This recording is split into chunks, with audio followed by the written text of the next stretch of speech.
I want to tell you something before we get into this. This one is not a comfortable watch, and I know that some of the names on this list are names you love. I love some of them too.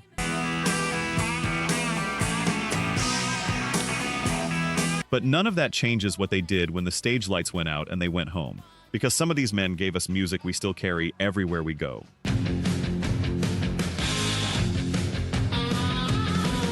And some of these men made the people closest to them live in terror. I think we need to sit with both of those things at the same time. Let's go.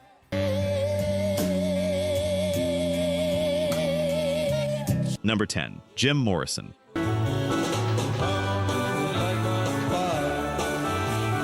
I want to be honest with you right from the start.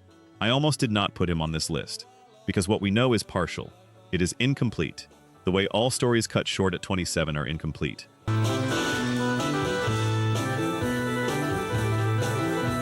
But there are things that were documented by people who were close to them, and there are things that his own bandmates said on the record. And I think they belong here. Ray Manzarek, the man who loved Jim Morrison perhaps more than anyone outside of Pamela Courson,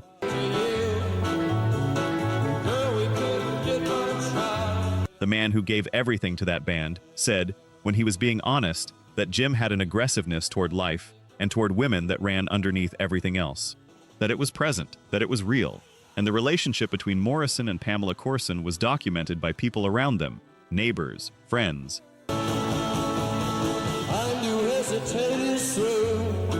People who had no reason to fabricate anything as something routinely volatile and routinely violent. A former neighbor gave an account of Pamela arriving at their door late one night, saying that Jim had pushed her into a closet and set it on fire while she was inside.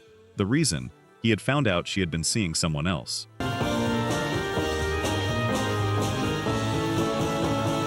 I know you know the music. I know what Riders on the Storm sounds like at 2 in the morning. I know what the mythology has built around this man. And I am not asking you to dismantle any of that. I am just asking you to hold it next to the rest. The part that never made it onto the posters.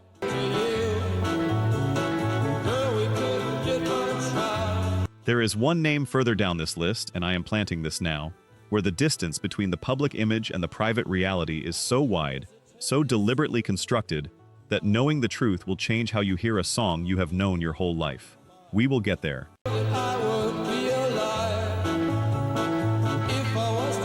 Number 9. Scott Weiland.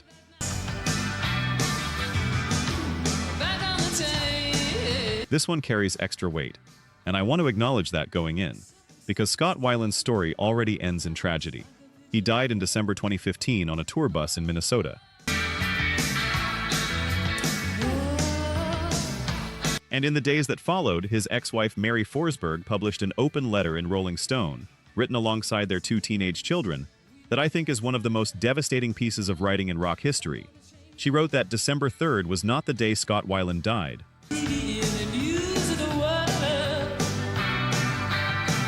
That they had lost him years before they lost him. Noah and Lucy wrote parts of it. Noah was 15, Lucy was 13. That letter is worth reading, all of it. But before the letter, November 2001, Las Vegas, the Hard Rock Hotel. Stone Temple Pilots were on tour. In the early hours of the morning,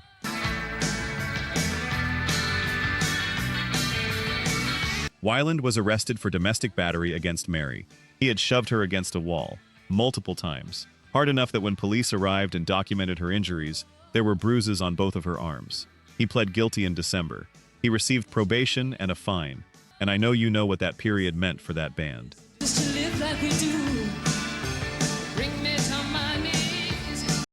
They had clawed their way back from real darkness, the addiction, the years lost, the prison time. Mary had held the ground while that happened. She had been there. And then, in a hotel room on a comeback tour, that happened. Scott Weiland was one of the genuinely great vocalists of his generation.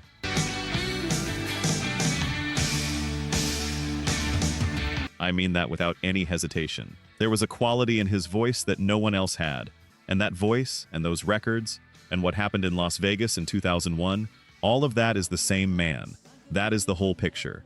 I think you and I owe it to Mary and to their kids to look at the whole thing.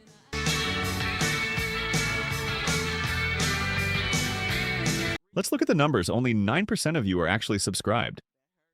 Honestly, that's tough to see. Our team spends days hunting down archives and verifying every single fact just to tell these stories right. If you've made it this far into the video, you're clearly part of the community, so please hit subscribe. It costs nothing and helps us immensely.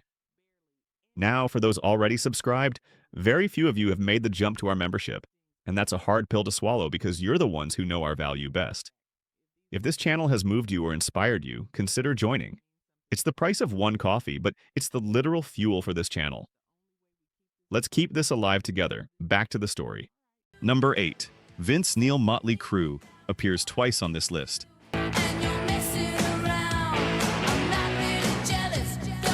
I want you to know that before we go further, and I know, the Crue built their entire brand on being the band that went furthest, did the most, survived everything.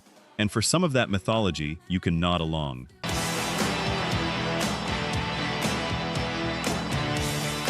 Rock and roll has always had excess built into it, but violence against women is not excess. It is not a lifestyle. It is what it is.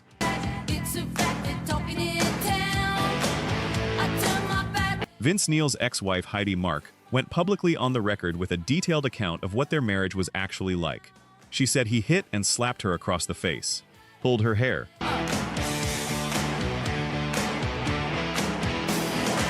She said that during one particular incident, he struck her in the chest so hard that her breast implant ruptured. She required 3 operations to repair the damage, and she described, with the kind of specificity that only comes from lived experience, the cycle, the violence, the remorse, the apology, the promise, the violence again. She was his 3rd wife.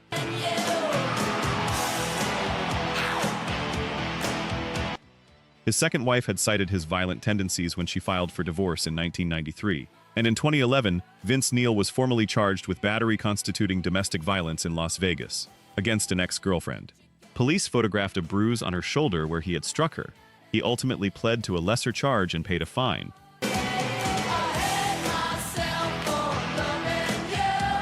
I want to say something directly to you here. You know Home Sweet Home. Maybe the Neil who sang that song is real. The Skylar story is real. He lost his 4-year-old daughter to cancer and wrote a song about her. And that grief is real. All of that is true, and so is everything I just told you. The whole picture is the actual picture.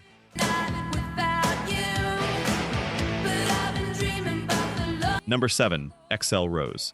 You know Sweet Child O' Mine. You know Guns N' Roses.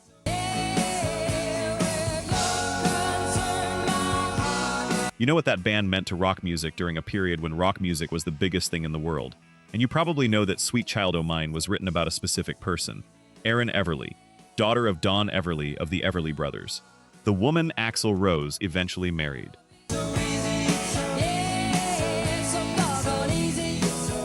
In 1994, Erin Everly filed a civil lawsuit against Axl Rose, alleging years of physical and emotional abuse during their relationship. A People magazine investigation from that same year described accounts of regular beatings that left her bruised and sometimes unconscious.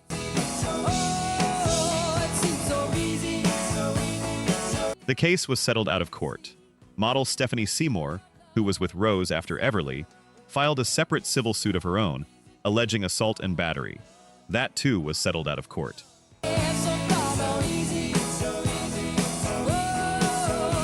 And there is a Los Angeles Police Department preliminary investigation report dated March 1988, filed against Rose, a documented domestic violence call, before either woman had gone to court, before any of the lawsuits.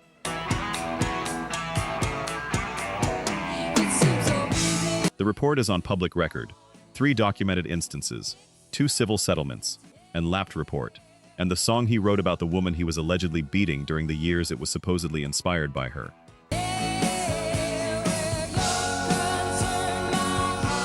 I am not going to tell you to stop listening to it. I do not think that is the point. But I do think the next time it comes on, and you know it will because that song is everywhere, you might find yourself thinking about Erin Everly, and I think that is the right thing to be thinking about.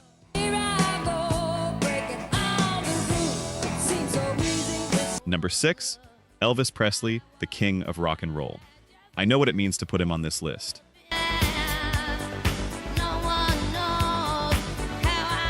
I grew up with Elvis the way a lot of us did, through the music first, through the mythology second. And I want to be careful here, because Priscilla Presley, the woman who lived this, told her own story.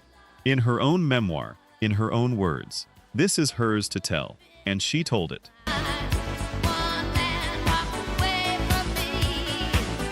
Elvis Presley met Priscilla Beaulieu when she was 14 years old and he was 24, stationed in Germany with the U.S. Army. He began a relationship with her at 14. He eventually flew her to Graceland. He dictated what she wore, how she styled her hair, which friends she was allowed to have.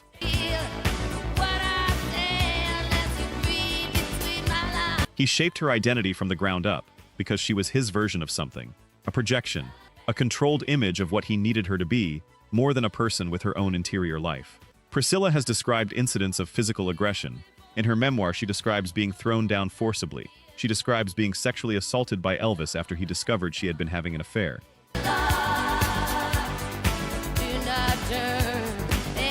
She describes a relationship that operated, from the beginning, with a fundamental imbalance of power, because it began when she was a child and he was the most famous man on earth. I keep coming back to that number. 14. She was 14 when the most famous musician in the world decided she belonged to him.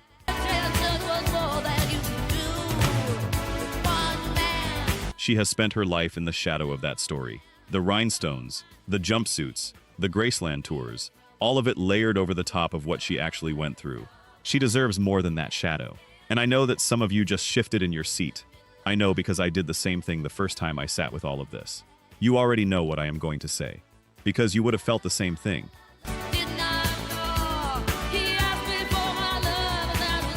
Number 5.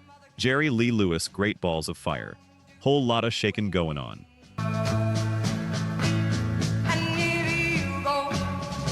One of the genuine architects of rock and roll. A piano player so ferocious, so physically overwhelming, that he made other rockers feel like they were standing still. He would kick the piano bench across the stage, set the piano on fire. He was incandescent.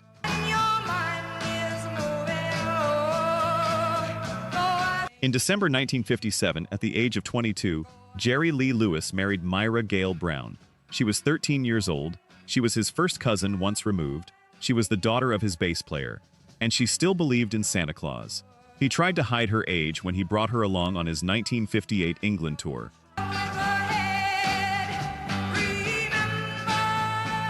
He told the press she was 15, which would still not have been the point. A reporter at Heathrow Airport uncovered the truth when Myra introduced herself as his wife. The tour was cancelled within days. The British tabloids branded him a cradle robber. America caught up soon after.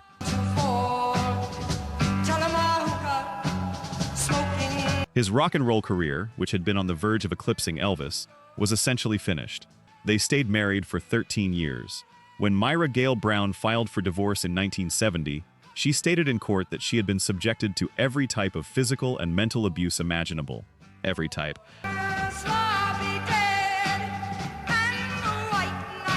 Across 13 years of marriage, beginning when she was 13 years old, Jerry Lee Lewis rebuilt a career in country music, where audiences were, for a while, more willing to set aside what he had done.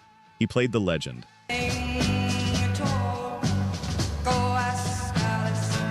He died at 87 in 2022. Still celebrated as a pioneer, Myra Gale Brown is still alive. She is still identified in the world, when she is identified at all, as the 13-year-old child bride.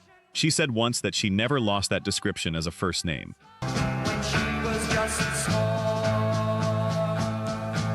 Number 4. Tommy Lee. In May 1998,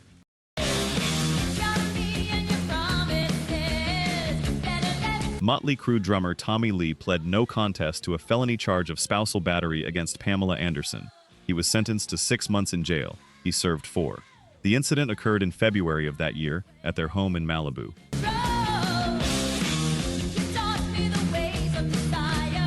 Pamela Anderson was holding their 2-month-old son Dylan when the assault took place. He was arrested that night and charged with felony spousal battery, child abuse, and unlawful possession of a firearm. The judge at sentencing noted he had a 15-year documented history of prior violent incidents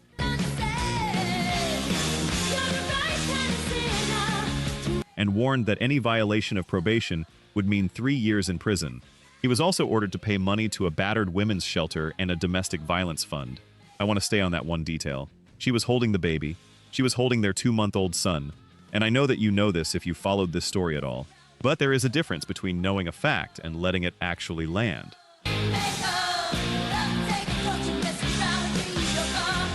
Later in his memoir, Tommy Lee wrote that he could not understand why she pressed charges. He theorized that she wanted an easy way out of a difficult situation. He signed the passage, sarcastically, as the abuser. He put that in a published book.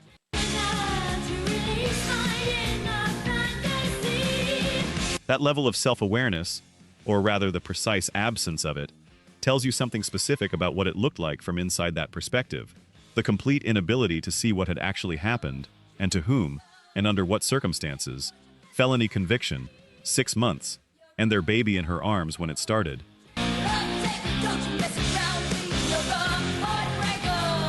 Number 3. Ozzy Osbourne.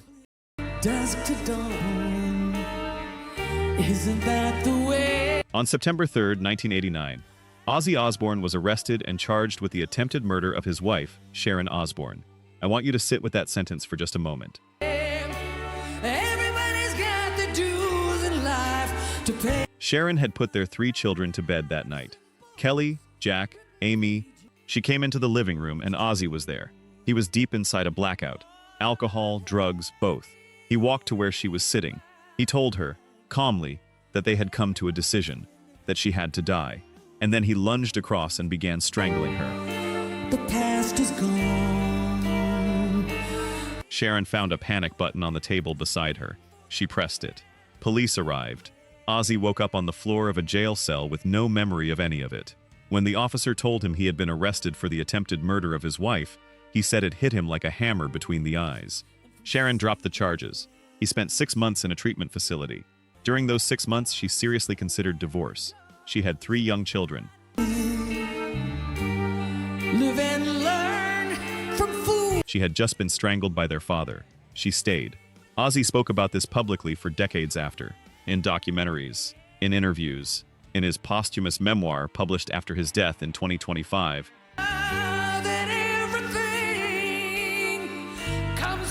He apologized to Sharon directly, thanking her for giving him another chance when, as he put it, almost anyone else would have walked away. Almost anyone else would have walked away. Those are his words. The past is gone. I think Sharon Osbourne deserves to be understood fully, not as the woman who stayed, not as proof that forgiveness is always possible, but as a person who survived something extraordinary and built an extraordinary life on the other side of it. Where it comes, where it goes, I know. Number 2, Ike Turner.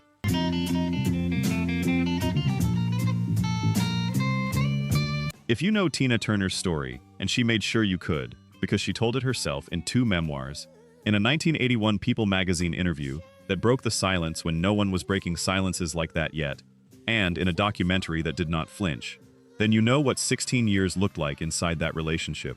He burned her with hot coffee. He beat her with shoes and coat hangers. He broke her jaw. He broke her nose. He raped her. He did all of this. Sometimes right before they went on stage together, to perform in front of thousands of people who had no idea what had just happened in the dressing room. She would perform with black eyes under stage makeup. She would perform with cracked ribs. She would perform because she had no money, no credit, no way out, and the debt collectors and the IRS were tied to the Ike and Tina Turner review.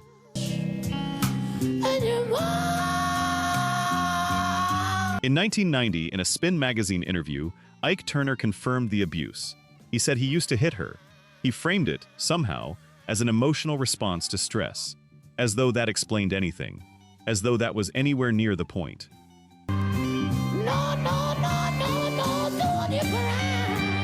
Tina Turner left him in July 1976. She ran across several lanes of highway traffic outside their hotel in Dallas, with 36 cents in her pocket and her blood on her clothes, and she did not look back.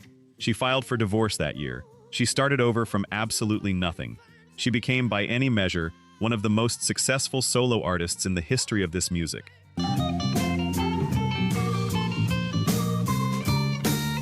She built everything she built, on the other side of 16 years. Rocket 88, recorded by Ike Turner's Kings of Rhythm in 1951, is widely considered one of the first rock and roll records ever made. He helped invent this music. and he used this music to trap one of the greatest voices who ever sang it.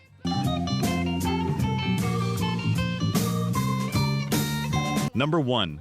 John Lennon.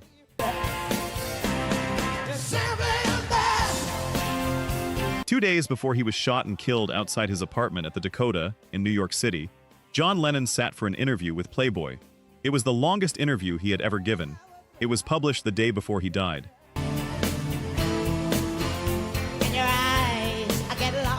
And in that interview, he admitted it. In his own words, in his own voice, on the record, he said he had been a hitter. He said he used to be cruel to the women in his life. To any woman, he said. Any woman. That he could not find a way to express himself, so he hit. That he fought men, and he hit women.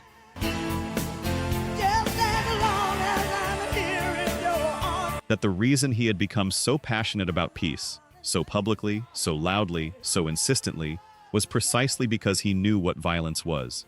He said the most violent people are the ones who go hardest for love and peace. Everything, he said, is the opposite. He said he would need to be much older before he could face, in public, how he had treated women when he was young.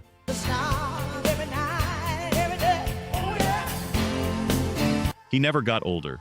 His first wife, Cynthia Lennon, wrote in her memoir about the night early in their relationship when she came home from dancing and he was waiting for her. What happened next is in her book. It is specific. It is not ambiguous. It involves his fist. It involves her head against a wall.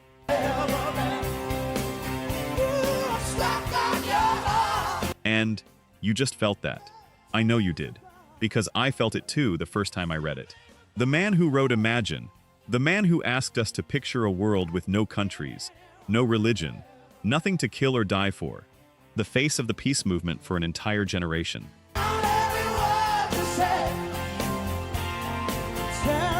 The most culturally revered musician of the 20th century, a self-admitted hitter, his own words, 2 days before he was gone. I still have his records. I still play them. I am not telling you what to do with yours.